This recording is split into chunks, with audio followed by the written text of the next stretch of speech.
Well, we're back at Mar-a-Lago with Donald J. Trump, and first things first, the most important thing, thank you for allowing GB News to be here. Absolutely. Absolutely. Delighted to be here. Now, how interesting. It's a rematch, 5th of November 2024. It's Trump v. Biden again. How are you feeling about this campaign? What do you think your prospects realistically are? So in 2016, we did great. In 2020, we did much better than 2016. Got millions and millions of votes more, and very bad things happened. Very, very bad things happened, and we're not going to let that happen again. But the COVID came in, and they used COVID for reasons other than COVID, and it was a disgrace, frankly, and that's what happened to our country. You look at the borders, you look at everything. Everything is bad with our country right now. It's gone so bad under this guy, the worst president in history. And we're going to do, I think, very well. The polls have us leading by a lot. And there was a lot of cheating going on, and we're going to get that cheating stopped, to work on that. I say to my people, don't worry about the votes. We got plenty of votes. You just make sure during that period, it used to be 1 day, now it's 40 days and 45 days and 48 days. This is the mass mail-out ballots, yeah? The ballots are a disaster. Anytime you have mail-in ballots, anytime you have mail-out or mail-in, they call them different names, anytime the mail is involved, you're going to have cheating. You're going to have cheating. So have it's the states... too bad people don't say it. They don't want to say it. But we are going to have, I think, a very good election. The way you win the election is, and you have to do this. I saw on a show the other day, they said, well, that you have to allow a certain amount for cheating. I said, since when do you have to allow a certain amount for cheating on the other side? But you swamp them. You swamp them, and we win big. And all we do is we focus on that. And that's a bad lot. That's a bad, sick lot of people. They've destroyed our country. Look, they've allowed 15 million probably, that's the number, 15 million people. 15 million people, that's my opinion. Some people say it's a little bit less. What difference? It's bigger than most states. 15 million people to come in from prisons. They come from prisons, many of them. They come from mental institutions and insane asylums like Silence of the Lamb, Hannibal Lecter. I wonder if he's one of them. They're terrorists coming into our country, totally unchecked. We have no idea. They either hate our country or they're very stupid. I mean, 2016, build a wall, that was one of the great slogans of that campaign. You built some of it. I built most of it. Not all of it, most of it. Yeah. Trump too. What does Trump term to do about the millions that have come and the millions, including thousands of Chinese, which I find quite extraordinary. We're equal opportunity. We take from everybody. But Biden has no idea where they're coming from. We had the safest border in history 3 years ago, 3.5 years ago, the safest border. I built 571 miles of wall, which is more than I said I was going to build, by the way. And then I was going to add another 200 miles. And this is despite opposition from some Republicans and all Democrats. And the wall made a big difference. But Mexico also contributed very greatly because they gave us free of charge tremendous numbers of, I would say, 28,000 soldiers, free of charge. And we had the best border we've ever had. Now we have the worst border in the history of the country. How do you get it back? What are you going to do to stop this? Very much like I did the first time. We're going to drill, baby, drill. We're going to close up the borders. We're going to come in. You can come into the country, but you have to come in legally. Don't forget, I had policies that nobody ever even thought of. Remain in Mexico. How about that? You had to remain in Mexico. We would not accept you in our country unless you were approved to come through. And we had tough borders. You know, Biden likes going to the beach. You could see that. He's always in a bathing suit. It doesn't look good, but he thinks it does, and some advisor does. He could have gone to the beach if he would have left my policies in order, having to do with the economy, having to do with everything. If they would have left what we had, you wouldn't have had inflation. You would have been energy independent. We were energy independent, soon to be energy dominant. And now we get oil from Venezuela. It's not even believable. Do you know the crime in Venezuela is down 67%? You know why? Because they put all their criminals in our country. They put their gang members, their gang leaders, they moved them to America. And well, it's not just people, though. It's fentanyl. Fentanyl coming in. Well, making it's your cities fentanyl, and it's human trafficking at levels that we've never seen before. We had it down to one of the lowest levels ever. It's a horrible thing. The human trafficking, mostly in women, horrible thing. You think of it as an ancient kind of a crime. It's not. And what's made it so big is the internet, believe it or not. I said, why would this be more than ever before? It's the internet. But They're coming in now. The human trafficking the traffickers are at levels that we've never seen before. It's unbelievable what's going on. Can you deport people who come across the border Yeah, illegally? you'll deport them. I'm going to deport them. You are? Yeah, sure, I'm going to deport them. They're here legally, especially these criminals. We're going to get them out right away. We have millions of criminals in our country that are up for murder and drug dealers and everything else. What's happened to our country is not even to be believed. These people they're destroying our country. Maybe, and some people would say they've destroyed it. Look at the crime in the cities. We have a new crime. It's called migrant crime. I call it Biden migrant crime because he's allowed this to happen. New York City has 500,000 migrants. Kids can't play Little League anymore. People can't move around the city anymore. People are being mugged. Policemen are having fistfights in the middle of a street. Where did you ever see that? They're having fistfights. Now, in their country, they'd be shot immediately. In this country, they're politically correct, okay? But we're going to do things to help our law enforcement. We're going to get them immunity so they can't get arrested and charged and destroyed, lose their house. So tougher policing. Yeah, if they stop crime, they're going to be able to stop crime. We learned in 2020 that the big social media giants, there were things they did not want the American people to discuss. The laptop, the Hunter Biden laptop being a very good example of that. Your speech in Ohio the other day, talking in that state that's been associated with car making for over 100 years, and just flicking through American press particularly, Trump says there'll be a bloodbath if he doesn't win the election. What is happening with, I mean, clearly you were talking about an economic bloodbath in terms of the car manufacturing industry and what China was doing, setting up in Mexico, and yet this is what's being pushed, picked up by left-wing media sources all over the world. It's quite interesting. Well, it happens all the time. So bloodbath, talking about it's going to be a bloodbath in the auto industry because we're going to lose our whole industry because this guy's going to all electric cars and they're made in China. That's where the material is. That's where the minerals are. That's where everything is. They're going to all be made in China and they want to go all electric cars. One of the dumbest, they don't go far, they cost too much, et cetera, et cetera. And if you want electric, you can get electric, but you've got to have other forms of propulsion. And we're going to have that. We're going to have gasoline. We have more gasoline than any country in the world, meaning oil and gas. And we have it, and they don't want us to use it. You figure that one out. So the electric mandate's going to destroy the auto industry. And I said it's going to be a bloodbath. It's going to be a terrible bloodbath for the auto industry. They're being led right down there. They have a leader that would only go Democrat, I guess, because I'm going to create, I guarantee you that the people within that industry, or all the workers, are with me, because the United Auto Workers, it's going to be put out of business. That's really interesting, because it is part of the shift. And I noticed the way that bloodbath's been used. It's no surprise that GBN America, many British titles are doing well in America. I get a feeling American people increasingly don't trust American media titles. Well, they don't trust, but you know, when you use the word bloodbath, I did a little Truth the other day. Truth is on fire. Yeah. It's doing great. And I put it out this morning, I guess it was put out, and it talks about the word bloodbath, and all of the people that are complaining about it, they all used it. It's a commonly used phrase when you're getting slaughtered economically, when you're getting slaughtered socially, when you're getting slaughtered. And they use it all the time. And we have many examples, and we put out all those examples. Yeah. But that doesn't stop it.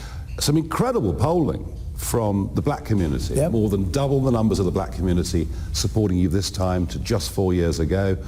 The Hispanic community, I mean, the change that is going on there. What is it that's attracting those traditionally Democrat-type voters to you? Yeah. What's happening here? What's the issue? Different communities. So with the black community, I'm getting tremendous polling. Nobody's ever seen it like for a Republican.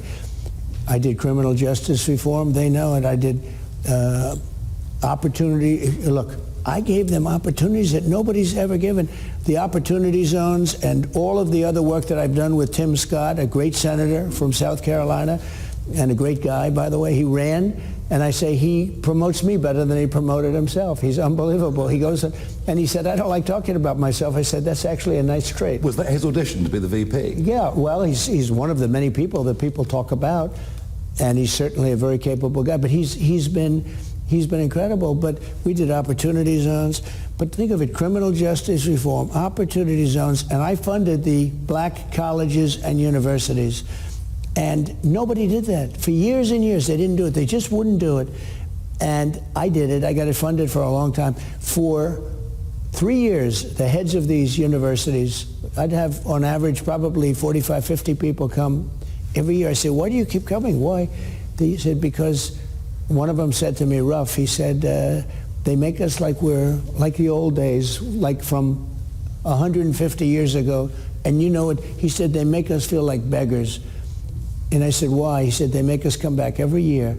I said, we're going to take care of you long term. And I took care of them long term. I said, the only bad thing, I got them a lot of money, got them more money than they asked for the colleges, and they perform a very important function, and they do a great job. And so I took care of them, Nigel, and I said, the only bad thing is I've gotten to like you guys, and I'll never see you again. I probably will never see them again, but they don't have to come to Washington every year.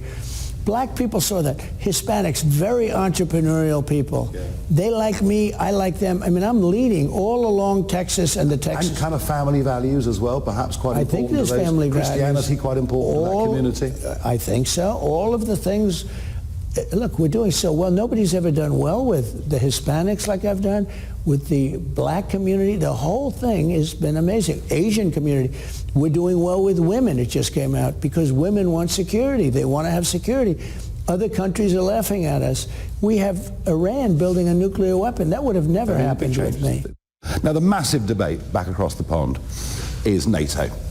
Yeah. Everyone's talking NATO every day. It was your comments about them not paying enough, not paying 2%. And you said this back in 2017 and 18 when you were president. You visited Brussels. You said it again recently. You made a comment, well, the Russians can do whatever they want if these guys don't pay. Well, that's now being used. No, well, they can use it. I don't really care if they use it because what I'm saying is that's a form of negotiation. Why should we guard these countries that have a lot of money?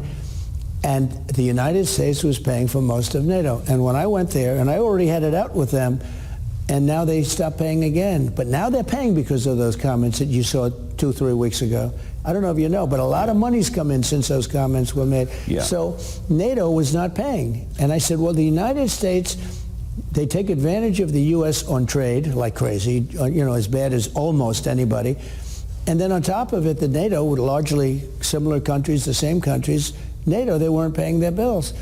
And I went to the first meeting and I saw that. I didn't want to do it my first meeting. I just got there. But I went to the first meeting early in my administration and I saw what was going on. And they said, you're going to have to pay your bills, everybody. And the second meeting, I hit them hard. And the question was asked by the head of a major country in front of everyone else, 28 countries at the time, including us. They said, so if we don't pay our bills, are you going to protect us from Russia? I said, you mean you're delinquent? You're not paying the bills? Yes. Nope, I'm not going to pay you. We're not going to do it. We're not going to defend you. If you're not paying your bills, we're not going to defend you. It's very simple. And hundreds of billions of dollars came flowing in. Now, if I say, yes, I am, they're not going to pay their bills. Why would they do that? Obama would go make a speech. Bush would go make a speech. And frankly, my biggest fan, I don't know if that's still true, I would hope so, the Secretary General, Mr. Stoltenberg, was, he couldn't believe it. He said, I can't believe it. He got people to pay up hundreds of billions of dollars, and NATO became strong because of me. Now, NATO has to treat the U.S. fairly, because if it's not for the United States, NATO literally doesn't even exist. But they took advantage of us, like most countries do. Okay, I mean, this is being used in Brussels as we've got to have a European defence force, even talk of Brussels having a nuclear weapon. Let's just try and get somewhere on this. If they start to pay their bills properly and the club is fair, are places like Poland defended? Will America be there? Yeah, but the United States should pay its fair share, not everybody else's fair share. No, fair enough. I believe the United States was paying 90% of NATO, the cost of NATO. It could be 100%. Yep. It was the most unfair thing. And don't forget, it's more important to them than it is to us. We have an ocean in between some problems, okay? We have a nice, big, beautiful ocean. And it's more important for them. They were taking advantage, and they did. They took advantage of us on trade, and they took advantage on So if they play fair, if they start to play fair, America's there? Yes, 100%, 100%. Thank you. So the other big one, of course, is Ukraine. America has given $75 billion to Ukraine. And Much more, much double, maybe triple that. Huge amounts of money. You've said before you believe a negotiation can take place to find peace. You could sort it out quickly. But is Putin the kind of man we can negotiate with? Yeah, I think he is. Do you? So we did very well with him. Look, I'm the one that was the one, I stopped the pipeline, Nord Stream 2. People don't realize that. They say, I like Putin. I got along with Putin great. I got along with President Xi great. That's a good thing, not a bad thing. But I stopped the pipeline. Putin would say, if you're supposed to be my friend, I'd hate to see you when you were my enemy. Because I had it done, and then Biden came in, and right away he approved it. Going to Germany and all over Europe. The pipeline must be just about the biggest pipeline. So Putin responds to strength, you believe? Excuse me? Putin responds to strength. I don't know. I don't know what he responds to. He responded to me. I can tell you one thing. He certainly wouldn't have gone into Ukraine. No way. And he didn't. People say, well, how do you know that? Even Democrats say he wouldn't have gone if I were president. You wouldn't have Ukraine. You wouldn't have had Israel. The attack on October 7th would never have taken place. Iran was broke. They had no money. I said anybody that buys oil from Iran can't do business in the United States.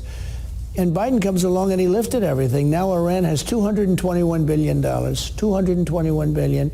On top of that, we gave them $6 billion for a couple of hostages, for 5 hostages.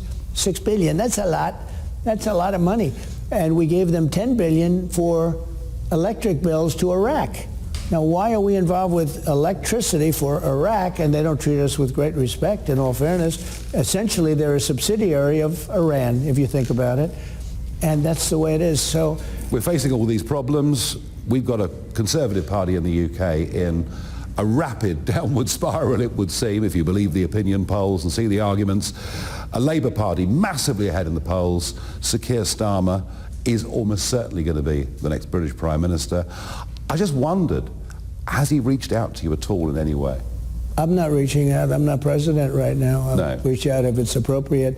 It's not my job to reach out. He's not reached out to you. Many of them call me, many foreign leaders. I had Viktor Orban here, who is a very powerful leader in Hungary and prime minister, and he actually said the reason the world is exploding is because Trump's not president. If Trump were president, none of these things would be happening. Well, we also got China to think about, and our friends at Sky News Australia wanted me to ask you this. The AUKUS deal that's in place on nuclear submarines, America, the UK, Australia, very, very important deal. It's there to try and combat that huge growth, naval growth in China. But now, of course, things have changed in Australia. We've got a Labour government in Australia. The previous ambassador, Joe Hockey, I think was quite a good friend of yours. You got on pretty well with him. Now they've appointed Kevin Rudd, former Labour MP. I mean, he has said the most horrible things. You were a destructive president, a traitor to the West. And he's now Australia's ambassador in Washington. Yeah, well, I don't know. Would you take a phone call from him? He won't be there long if that's the case. I don't know much about him. I heard he was a little bit nasty. I hear he's not the brightest bulb, but I don't know much about him. But if he's at all hostile, he will not be there long. Fair enough. Finally, are you looking forward to this campaign, this election? I've been campaigning. How are you doing it? You've got all these legal cases mounting up. They valued Mar-a-Lago. Yeah. At $18 million. I mean, because the courts are rigged. What's going on? The courts are rigged. They did. They valued it. It had an appraisal at $1.5 billion, $1 billion, $2 billion. Who knows what it's worth? It's worth because that was good for their narrative. So they valued it at $18 million because it's a crooked legal system, very crooked. That's why people are leaving New York. Companies are fleeing New York because of even this decision. They're leaving New York. And no, they come after me because I'm in the election. If I didn't run, or if I was in 4th place or 5th place or 9th place, there'd be no attacks. And if we don't win, I'll tell you, I made the statement the other day, November 5th, that's election day. Yep. Not that far away. November 5th is going to be the most important day in the history of our country. With that being said, 7 months is a long time when you have somebody as destructive and incompetent as this president. That's a long time. A lot of bad things can happen to our country in that 7 months. Donald Trump, thank you. Thank you. Very much. Thank you very indeed. much.